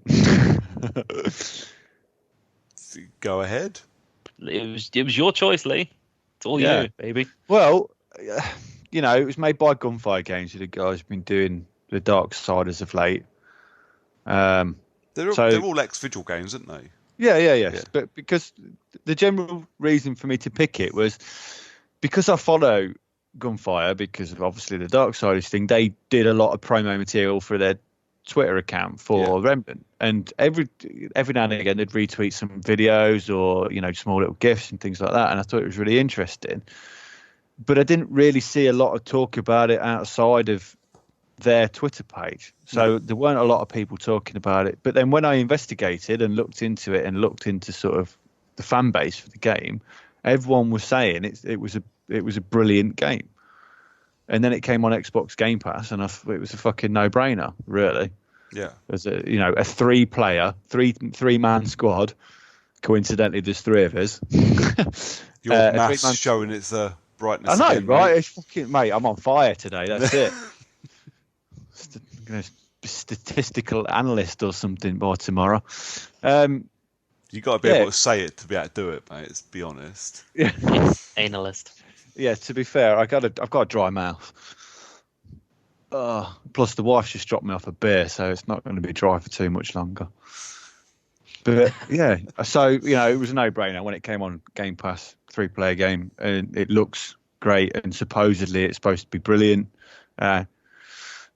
So that was my reason to pick it. I wasn't disappointed. No, it's all right. We had 2 game sessions on it. I mean, the story's fucking thin on the ground at best. I was going to say, does it exist? At the moment, the story's thin on the ground. We can't be sure that there isn't some in there, because there's a couple of diaries that are 20-odd pages long that I've bumped into. Oh, by the way, if you turn the page on the diary, then it stays turned on the page for me as well. So if you were to read the whole thing and leave it on the last page, then it would open up on the last page for me, and I'd just completely miss out on all of the fucking content. Spoilers. Yeah. Basically just like a real book then. Yeah. but in a video game that you never would expect that kind of thing. No, you wouldn't, I suppose. But let's be honest about this. You've got a game that you can play on your own, but would probably be quite boring. And so it's supposedly that's the hardest way to play the game. I was like, duh. I can see that. It was pretty fucking hard playing it with the three of us. Well, what they've said, when I was reading, some people have said it's not necessarily harder to play it because obviously the enemies scale based on how many people are playing. The problem is that if you die, you go back further. Yeah. There's no revive basically, so it's an instant you're going back to the checkpoint rather than one of your mates might be able to pick you up, which is what makes it harder. Yeah. But you play I don't think that would have, for me, it wouldn't have legs playing on my own. No, I don't think so either. But playing on my own is how I then have the ability to sit and read a 20-page diary to pick up on some story. You can't. Hold on, lads. Will you just stand there for 20 minutes while I read this? Yeah, it's not going to happen, is it? No. I read the first one that you get during the opening section. Yeah. But that was still a TLDR for me. I got to about page 7 and I thought, how fucking many pages? Skip through. So I was like, I'm not fucking reading that. I just really couldn't be asked to put in that much time in reading, because all I do at work all day is read for an hour, and then I come home, go home and play games. And then I don't want to be reading some more. So what you need to do is break that up with a little switch on the toilet. Yep. Yeah. Maybe you're right. Switch it up, as they say. The argument is I'm going to want sound on. Do I sit with my Switch with the sound on in the toilet, or do I wear headphones? And if I wear headphones, how the fuck am I going to hear the fire alarm? Don't set fire to the toilet. Yeah. Don't have the volume that loud you can't hear the fire alarm. Yeah, but without the fire alarm to scale the music in my earphones to, how am I going to know whether I'm going... Like, you get my trailer thing. Next time the fire alarm goes off, stick the headphones in quick. Yeah, next time the fire alarm goes off, run to the toilet with your Switch. With your headphones on. Yeah. Well, anyway, Remnant, I did enjoy it. And I enjoyed it enough on our 2 play sessions that we have decided if we get a chance, we'll go back to it while it's still on Game Pass. Yeah. So, we must have all thought a relatively similar line of thinking. It was all right. I enjoyed it. I said this with every game we've played online together. I go, it's a lot of fun because we can sit and shoot the shit while we're playing it. Yeah. I liked it because it wasn't so hard that I didn't feel that we could do it, but it was hard enough that it felt like it was actually a challenge, and we actually had to think about what we were doing, and we couldn't just fucking go in guns blazing. Yeah.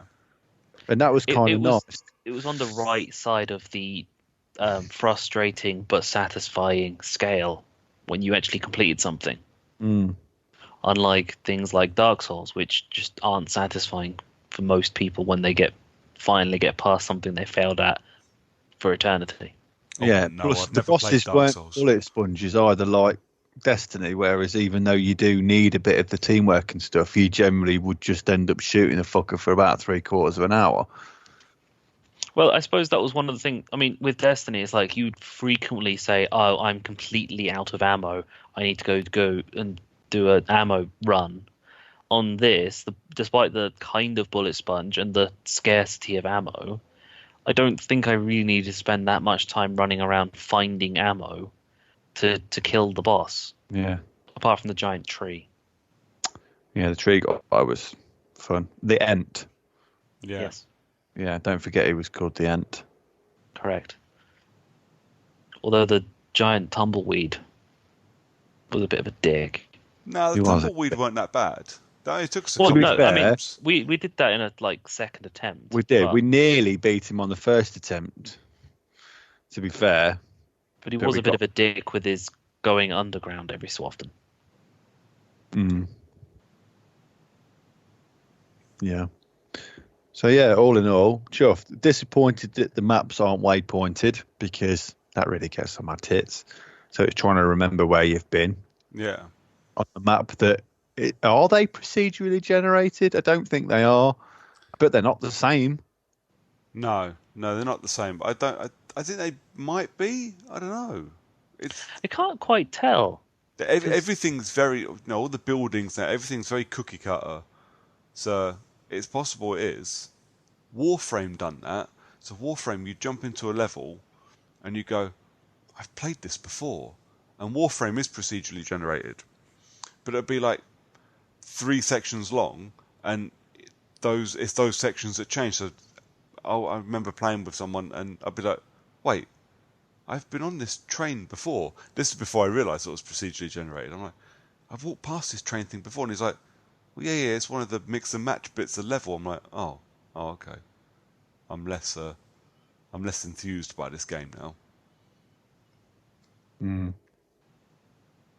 Well, I don't know. I find it difficult to make heads or tails of, because when I did my training and initial walkout was a completely different area to where you guys started. So is it my area is different and that they're all connected, or is it that my area is just one of the starting areas you could potentially start in? Don't know. I'm not really sure what's going on there, if I'm honest. No. Couldn't tell you, mate. And as much as I'm enjoying it, I'm not that bothered.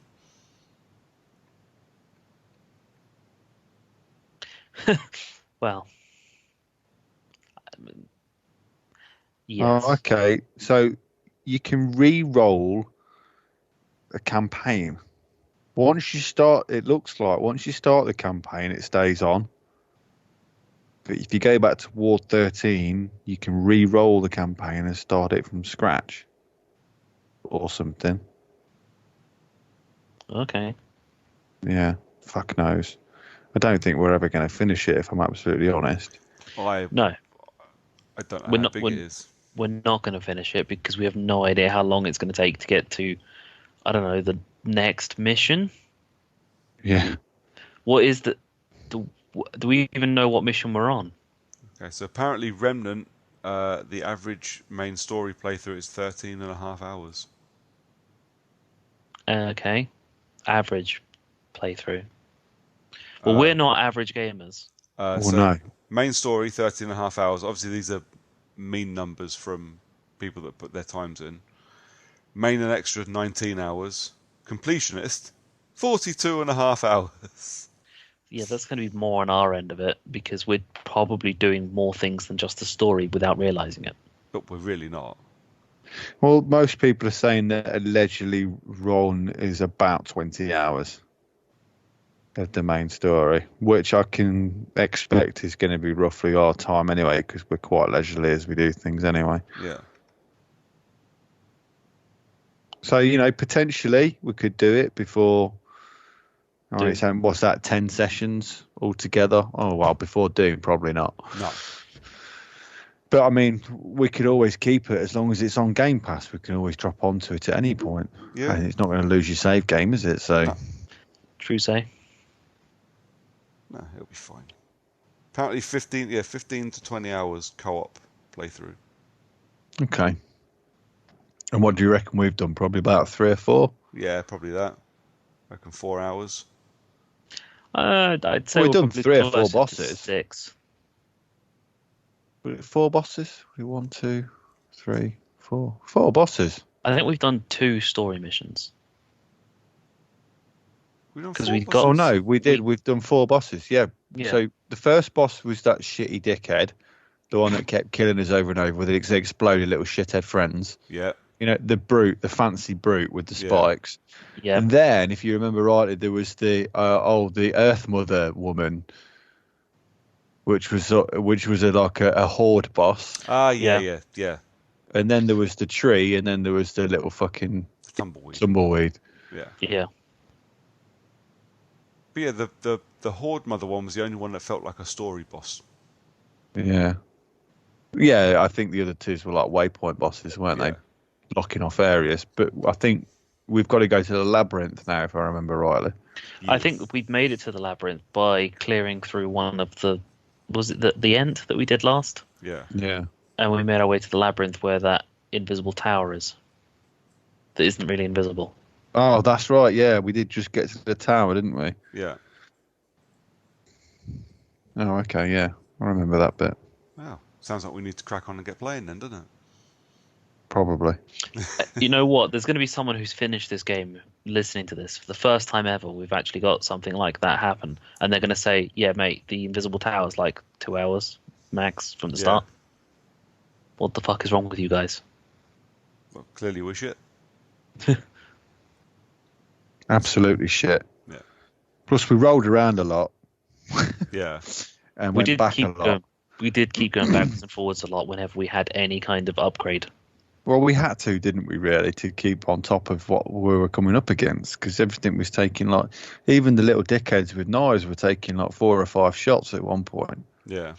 Yeah. It really sucks that we've got to a point where I can't upgrade any of my stuff without finding some new upgrade material that I've no idea how to get hold of it. Well, see, that's it. If you remember, the forged irons in the labyrinth, it's a drop in the labyrinth. So we've got to get in there before we can start getting forged iron dropped.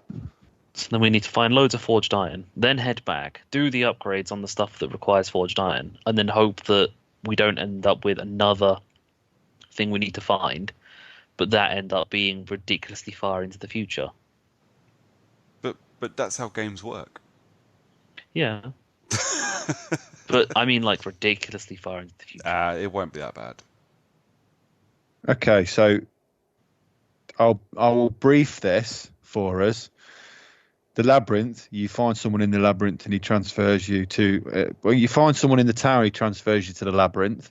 Then you go into the labyrinth and then this guy points you in 3 directions. You have to do all 3. Rom, Corsus, and Yaisha, which I presume are all bosses in the end. Yep. And then you go back toward 13, then you go towards 17. You finish that, that's the end. Okay. So we're, what, a third done? Probably Ish. say, it looks like it's about a third in terms of the page length. We're about a third of the way through. Okay, so, yeah, probably about 2 hours. I get the feeling from this particular page of text that a large part of the game is post and resetting the world and leveling your character, kind of Destiny style. Yeah. Okay. So the That's stuff the way that we it looks. probably won't need to worry about. Yeah, Maybe- we won't bother. Once I think if we ever do finish the story, that'll be the end of it. I don't expect myself to go back to it once the story's finished. No. I'm enjoying it, but I don't think I'm enjoying it that much. No. No. You're not. I wonder what the Destiny update will be this year. Oh my god, if we're going to talk about Destiny, I'm going to let you two talk and I'm going to fuck off. Well, no, not I'm talking just about thinking, it's like, if it ends up being Destiny 3, then that'll be terrible. But I didn't even finish the DLC for 2, so I'm probably not even going to bother with 3. no. Do you say that I'm now? just not. I'll buy it. Fuck it, I'll buy it. Well, I'll that's buy the the thing, limited edition as well. It's going to be Bungie published, isn't it? Yeah, so I think that's what ruined the last one, wasn't it? And supposedly it's been a lot better since Bungie had been taken back over of all of the ins and outs. So Yeah. fingers crossed. We'll see. We'll find out later on in the year when I Definitely. select it to be the game that we play as co-op. Yeah. Because fuck you, Brooks, that's why. Well, there's a fair amount of other games coming out this year still. Halo Infinite, Yeah. potentially this year. It's big multiplayer, obviously. If Brooker really wants to be a dick back, he could pick almost any horror game that has Yeah, any form true. of co-op in it. Oh, I love will. horror games. I know what you're talking about. Just, Don't fucking make me play Destiny. I will fuck No. you up. are we saying The Last of Us? Do you reckon that's going to have multiplayer this time around? No, it's not. Oh, God, I hope It's not. not. Have they announced not? I can't I'm remember. pretty sure they said no multiplayer. Okay. Well, that didn't. They said no multiplayer for Uncharted, but they ended up plonking it in, didn't they? Yeah, but this time, because Last of Us 1 did have multiplayer, didn't it? Did it? Yeah. Oh, Yeah, no, it did. Yeah, I Fireflies. played 2 matches. It was shit. Yeah, it was terrible, but a load of people really fucking loved it. I hated it. But no, Naughty Dog. I'm pretty sure Naughty Dog have said no multiplayer. They wanted to concentrate on the story. That makes sense. That's good news. Yeah, I'm sure I can find something. Yeah. Oh, this is where we end up playing Evolve. Yeah, so Doom's... I've got Evolve. So Doom's multiplayer. And, Yeah, this is the other. See, Doom's just a bit of multiplayer. It's not co-op, but it's asymmetric multiplayer. It's 2v1. Yeah, do you reckon Final Fantasy's going to have any multiplayer? Nah. No. Oh, there is another game that we can all play together this year that's coming out on a free trial in next weekend or the weekend, this weekend, next weekend. Predator is coming out for a free demo trial. Isn't that PlayStation only? Yeah. Well, haven't we all got a PlayStation John anymore? doesn't have a PlayStation. Oh, you No fucking sold. PlayStations. Did you sell it again? Yeah, I sold that ages ago. You've got fucking loads of money. Why don't you just keep it? You're literally Scrooge McDuck in it. I've owned 2 PlayStations. I've sold both of them. I suppose that's better than owning 2 PlayStations and not using them and keeping both of them. Yeah. Yeah. I don't know. Word. How was God of War? Did you ever finish it? No. Did you ever play Spider-Man? I did. I finished Spider-Man. Spider-Man was the only game I played on the Pro that I owned. He fucking finished it in a weekend. Yes. Yeah. Obsessed. Did you ever play The Order? No, I didn't. Oh, that game was so terrible. Yeah, but it was good as well at the same time. I liked it. I wanted more. I also wanted more. Did you play Dissidia? No. Did you play Street Fighter 5? Me? Yeah, of course I did. Whoever's asking, whoever's answering. John. No, I did not. Did you play Ratchet and Clank? No. Did you play Horizon? No. Did you play the Final Fantasy remake of 12? No. Although that's on Xbox now anyway. Did you play The Last of Us Remastered? Remastered? No, I did not. Did you play Infamous? Yes. I can't remember if I played that on the Pro or if I played it on the original PlayStation I had. Second Son, yeah. Yeah, I can't remember if I played it on my Pro or if I played it on the original PlayStation 4 I owned. Did you play Tearaway? No. I played Tearaway on the Vita. It was awesome. The Vita version was brilliant, and the PS4 version was brilliant. They were similar, but not the same. Did you play... Well, Uncharted, obviously. Great game. Is No Man's Sky still a PS4 exclusive? No, that's on Xbox. It's on Xbox now. Do you see the update they put out for that the other day? It's got live organic ships in it now. You hatch one from an egg, I think.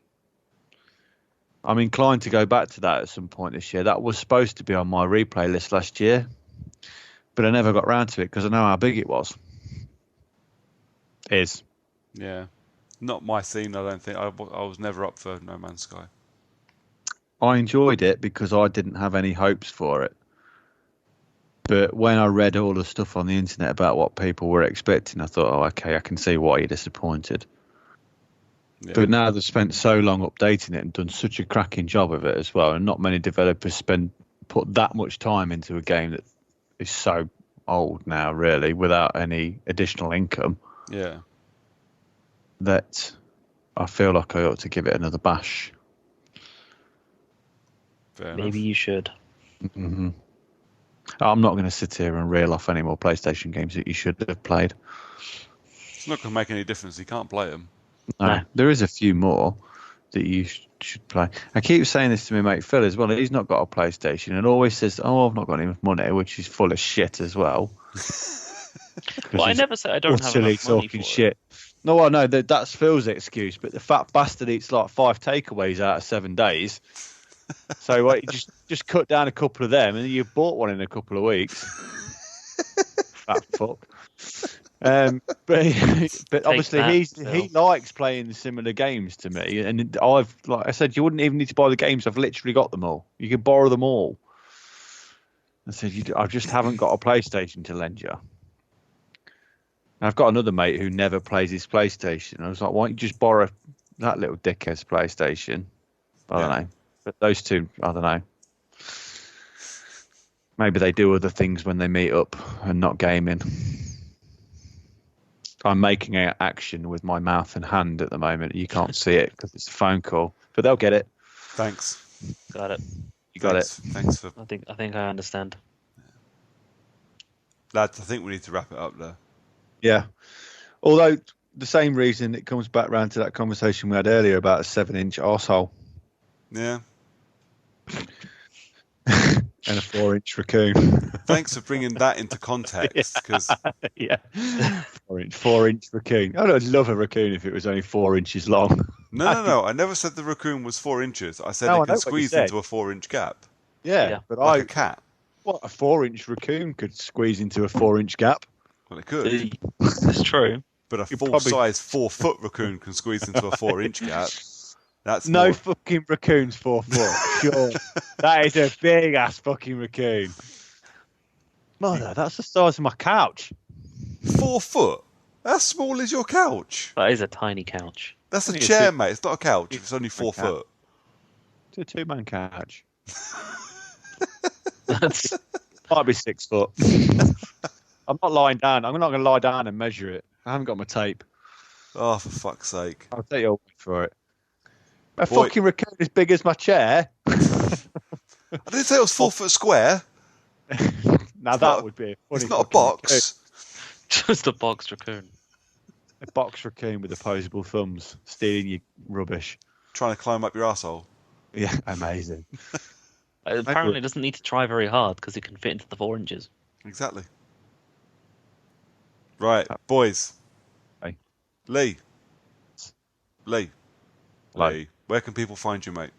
As usual, it's Pyro Loveridge pretty much everywhere. But I have started a new Instagram handle recently, which is Pyro Loveridge _game, which is where I'm posting all of my screenshots that I'm taking that I can get onto Instagram. So if you want to check that out, that'd be good. Maybe you should take over the character unlock Instagram.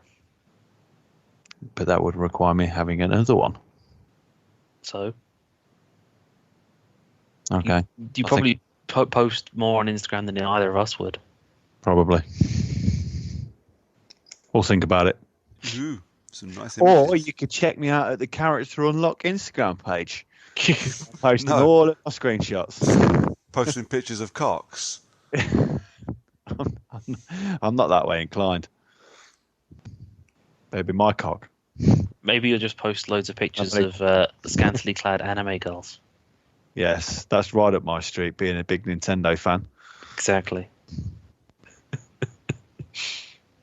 Well, okay. John. I'm the John _CU, and Xbox Live is Long Dong Silver. Okay. I am Brooker411 on Twitter. I'm not going any further because I'm done. If you just want to come and find us on Twitter and Facebook and Instagram, although we haven't used it in months, we're almost a year. Well, you're the one that fucking opened an Instagram account. I don't know why. Me neither. And I asked you that when you did it. I'm pretty sure my response was, I don't know why. You can set your Xbox and your PlayStation to auto post, but I don't know if it does it to Instagram, does it? I know it does it to Twitter. Twitter and Facebook, I think. How is it? I don't know whether it integrated Instagram to it. I've not tried to get any of my PlayStation pictures or my Switch pictures onto Instagram yet. I've got a feeling I'm going to have some issues, but I'm sure there's a way of getting them. Why not just set it to tweet and then take the photos from Twitter? Yeah, maybe I'd have to create another Twitter page because I don't want mine getting all bogged up. No. Yeah, I'll figure it out one way or another. But yeah, go find Lee at his new Instagram page. There's some nice screenshots there. Thanks. And yeah, thanks for listening. Come see us in a couple of weeks. Hopefully, I haven't hung myself after having to listen to conversations about Destiny. Fucking hellfire! Jesus Christ! Start you called dark, us end dark. Fucking hell. Well, Wow. in a couple of weeks' time, it might just be me and John. Yeah, if Brooker hangs himself, I'm not if continuing. only that was the case. If only I could get away from this. It could just be Lee and John. Yeah, if you hang yourself, I'm not continuing without you. It's just because you don't want to edit, you lazy cunt. That's exactly it. It Especially, wouldn't work for me. I need, like, if I'm mocking John, I need that additional laughter from you. It wouldn't work if I'm just sat here mocking John. John's not going to laugh Just at laughing me. at your own jokes. yeah, it's just going me. to be And then- laughing at his own jokes and me slowly cutting my wrists out And the of worst depression. thing is when I re-listen to the podcast after you release it on Friday, and I'm laughing at my own jokes of me laughing at my own jokes, laughing at my own jokes. It's just fucking gets big one big crazy cycle. Wow. Is this why you go home, so you can just inception yourself with your own laugh? So you don't have to do it at work? I think the sad thing is everything I do just is for myself, including making myself laugh. Which is Maybe what that's why your friend works from home, because he can't stand being around you. he's just lonely. He feels less lonely at home. The office is bigger at his home. At his home, he can be naked.